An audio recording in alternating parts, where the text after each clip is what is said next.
Hello बच्चों, नमस्कार। कैसे हैं आप सब?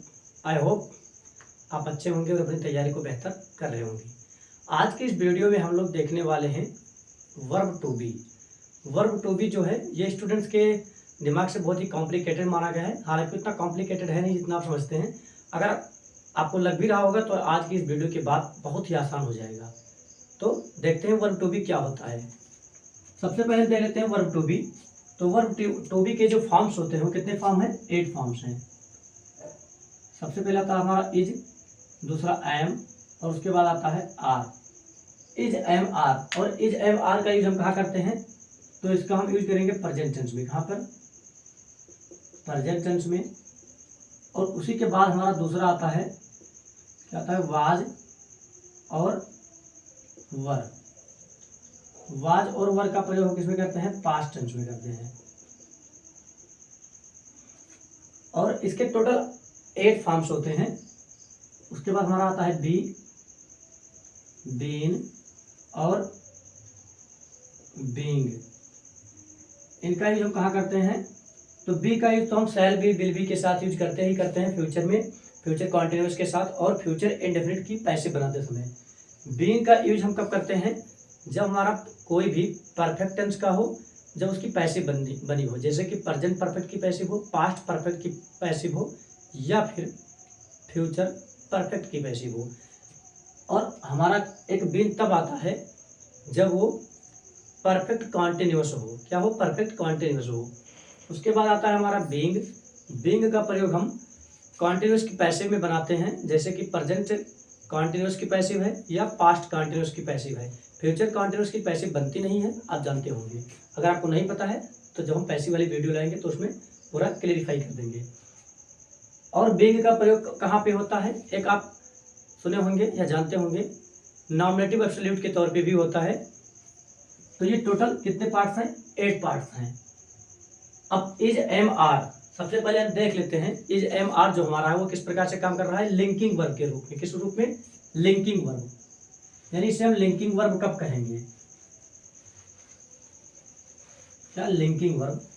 तो लिंकिंग वर्ब इन्हें हमें तब कहना है जब इनका स्ट्रक्चर कुछ इस तरह से हो, सब्जेक्ट लगा हो और कोई टू बी की फॉर्म हो और उसके बाद कोई एक नाउन लगा हो, नाउन ना हो कि या फिर कोई एडजेक्टिव लगा हो। अगर इस तरह से स्ट्रक्चर है तो हमारा जो यहाँ पे टू बी वर्ब होगी वो एक मेन वर्ब होगी, मेन वर्ब। और ऐसे में उसे हम क्या बोलेंगे? लिंकिंग वर्ब बोलेंगे। जैसे सेंटेंस में लिखा हुआ है कि, सबसे पहले नाउन वाला ले लेते हैं कि you are a student, you are a student. और यहाँ पे जो स्टूडेंट है वो क्या है? एक नाउन है। अब यहाँ पे जो हमारा ये आर है वो एक मेन वर्ब के रूप में है, जिसे हम क्या बोलेंगे? Linking verb. और देख लेते हैं, जैसे कहीं पे लिखा है he is a good boy. अब यहाँ पे जो गुड है वो क्या है? एडजेक्टिव है। और ये बॉय क्या है? नाउन है। यहाँ पे जो हमारा इज आ रहा है वो क्या है? एक लिंकिंग वर्ब है। हम बात करते हैं कि नाउन ना आके केवल एडजेक्टिव आए। जैसे शी इज, क्या है? She is beautiful. यहाँ पे हमारा जो ब्यूटीफुल है वो क्या है? एडजेक्टिव है। और इसके पहले जो ये हमारा इज लगा हुआ है वो क्या है? एक लिंकिंग वर्ब है। जैसे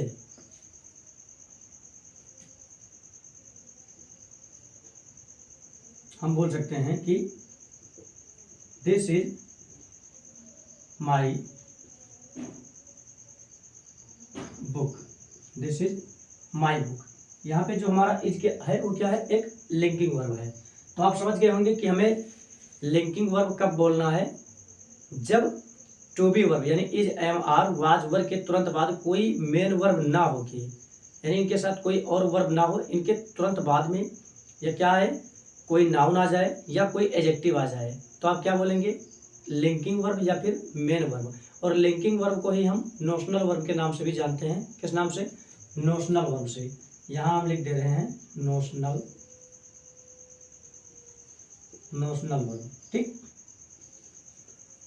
अब आप सोच रहे होंगे सर हमें इज कहाँ लगाना है, एम कहाँ लगाना है, आर कहाँ, वाज कहाँ और वर कहाँ? तो आइए उनको भी हम देख लेते हैं।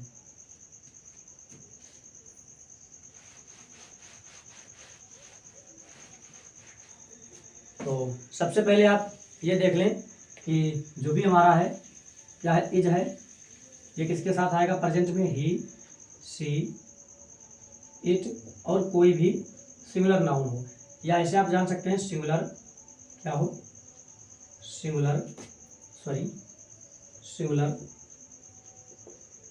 थर्ड पर्सन सब्जेक्ट हो, क्या हो, थर्ड पर्सन का वो सब्जेक्ट होना चाहिए प्लस सिंगुलर होना चाहिए। और हमारा ये किसमें है, ये हम प्रेजेंट की बात कर रहे हैं, ठीक। वहीं पे हमारा आर का यूज कहाँ करना है, तो बी के साथ, यू के साथ और दे के साथ। डायरेक्टली आप बोल सकते हैं कि कोई भी प्लूरल क्या हो, प्लूरल सब्जेक्ट हो, ठीक। आई के साथ आपको एम लगाना है, ये अपना अलग ही वैरायटी रखता है, आई के साथ एम लगाना है।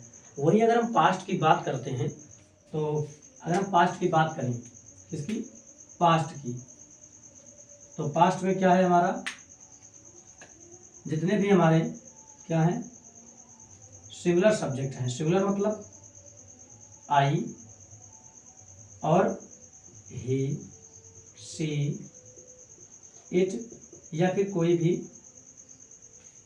भी क्या बोलेंगे, सिंगुलर सब्जेक्ट, ठीक। यहाँ पे हमें सिंगुलर थर्ड पर्सन नहीं लिखना है, क्योंकि थर्ड पर्सन में हमारा दे भी आ जाता है जो कि प्लूरल होता है। और वर्ब क्या है, वर्ब किसके साथ आएगा, तो बी के साथ, यू के साथ और दे के साथ, या कोई भी प्लूरल हो, इन सब के साथ हमें क्या लगा देना है, वर लगा देना है, ठीक।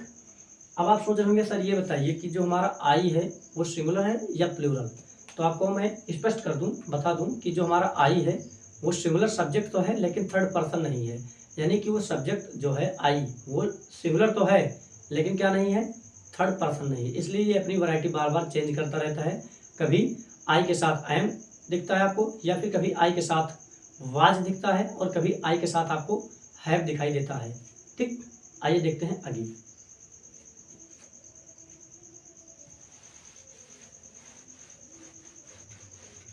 इसके बाद हम देखते हैं एज अ हेल्पिंग वर्ब। ये टू बी वर्ब जो है वो एक हेल्पिंग वर्ब के रूप में आएगी। तो हेल्पिंग वर्ब के रूप में कब आएगी, जैसे सबसे पहले तो इसका हम यूज करेंगे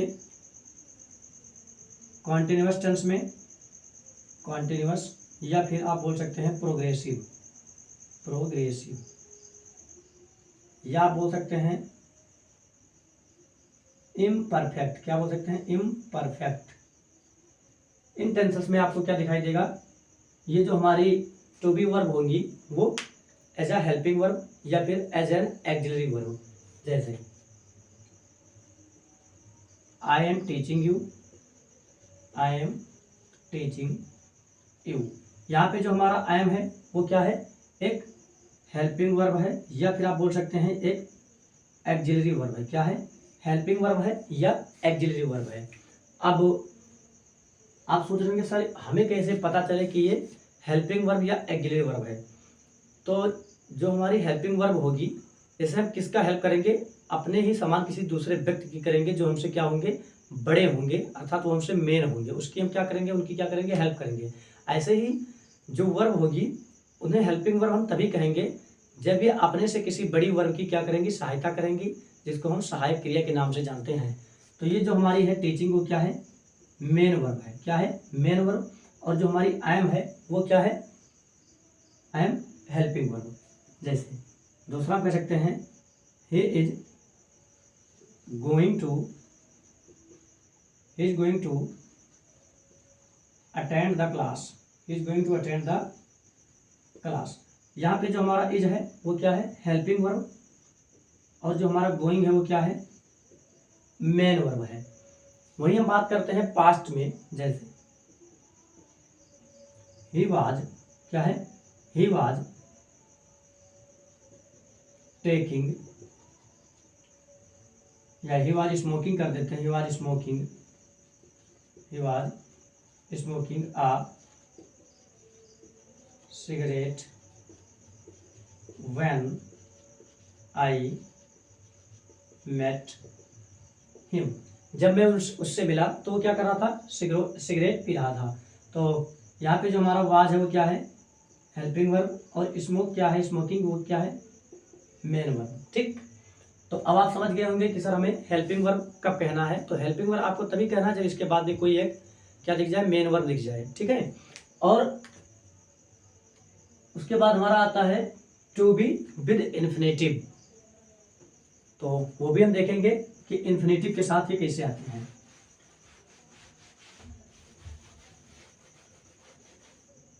देखिए इन्फिनेटिव के साथ जैसे आई एम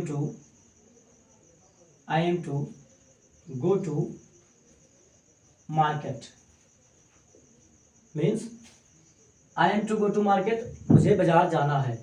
तो जब ये इसके साथ इन्फिनेटिव आएगा, क्या आएगा, इन्फिनेटिव, तो वहां पे हिंदी मतलब क्या निकलेगा, ना, नी, ने। ठीक, जैसे you are to attend the class. यहाँ पे जो आर टू है, you are to attend the class, are to हमारा यहाँ पे क्या आ जाएगा, इन्फिनेटिव के तौर पे है। ठीक, हालांकि इन्फिनेटिव आप इसको बोलेंगे वर्ब टू बी। ठीक, और इसी के बाद में हम देखते हैं कि हमारा जो टू बी वर्ब है वो डियर से स्टार्ट होने वाले सेंटेंसेस में भी आ जाता है। जैसे डियर क्या है, डियर वाज अ किंग। यहाँ पे जो हमारा वाज है वो क्या है, एक मेन वर्ब के तौर पे है, जिसको हम बोलते हैं लिंकिंग वर्ब। और there is a chair in my room. ठीक, यहाँ पे देयर से यानी देयर के बाद क्या लगा हुआ है, इज लगा हुआ है। और क्या है, जैसे देयर आर 20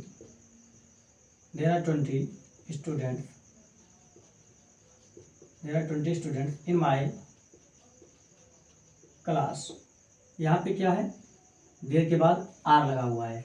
और ऐसे ही इट के साथ यानी इट वाले सेंटेंसेस में भी टू बी वर्ब का यूज होता है।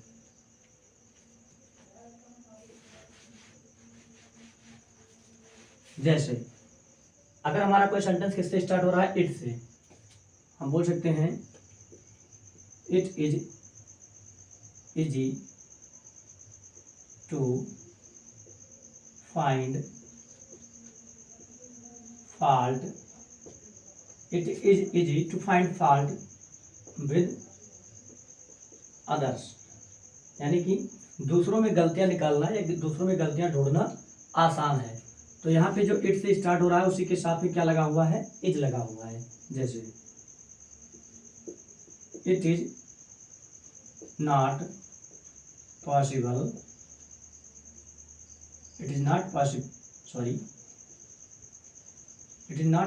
to live without water। पानी के बिना जीवित रहना संभव नहीं है। तो यहाँ इट के तुरंत बाद क्या लगा हुआ है, इज लगा हुआ है। ठीक है, ऐसे ही it was I who helped you. It was I who helped you. तो यहाँ इट के बाद वाज आया हुआ है जो कि यहाँ पे पास्ट को रिप्रेजेंट कर रहा है। ठीक, अब देख लेते हैं एक बार पैसिव। जैसे आई है, बीइंग में कहाँ लगेगा, जैसे एक्टिव में लिखा हुआ है कि यू आर क्या है, you are writing a letter. तो जब इसके हम पैसिव बना रहे होते हैं तो क्या करते हैं, a letter is being written by, a letter is written by you.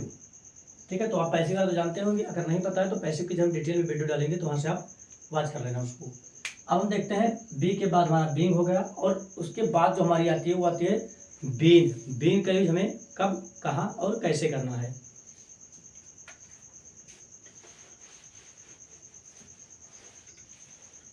तो जो हमारी बीन है, क्या है, बीन वर्ब, ये क्या करती है, एक तो मेन वर्ब के रूप में होगा इसके, एक तो मेन वर्ब के रूप में, और दूसरा हमारा ये क्या होगा, एक्सिलरी वर्ब। ठीक, एक तो मेन वर्ब और दूसरा एक्सिलरी वर्ब के तौर पे। तो सबसे पहले हम देख लेते हैं कि ये मेन वर्ब के तौर पे कब होगा। जैसे I have been in London. अब यहाँ पे जो हमारा बीन है वो क्या है, मेन वर्ब की थर्ड फॉर्म है। ठीक, जैसे he has been here since morning, वो सुबह से यहीं पर है। यहाँ पे हमारा जो बीन है वो क्या है, मेन वर्ब है। अब हम देख लेते हैं कि ये एक्सिलरी वर्ब के तौर पे कब आएगा। तो एक्सिलरी वर्ब के तौर पे कब आएगा, जब ये हमारा क्या होगा, कॉन्टिन्यूअस का होगा, और कॉन्टिन्यूअस के साथ साथ ही क्या होगा, परफेक्ट कॉन्टिन्यूअस। जैसे he has been writing an essay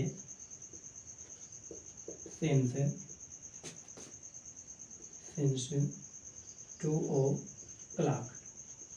अब यहाँ पे जो हमारा बीन है वो क्या है, एक हेल्पिंग वर्ब है। क्या है, हेल्पिंग वर्ब, बट हैज भी आपका हेल्पिंग वर्ब है। यहाँ पे आपको दो दो हेल्पिंग वर्ब दिखाई दे रही हैं। ऐसे ही अब आप समझ गए होंगे पूरा टू बी वर्ब कहाँ कहाँ और कब कब कैसे यूज होता है। And thanks for watching this video. अगर आपको किसी भी प्रकार की कोई दिक्कत है तो आप कमेंट करके बता सकते हैं।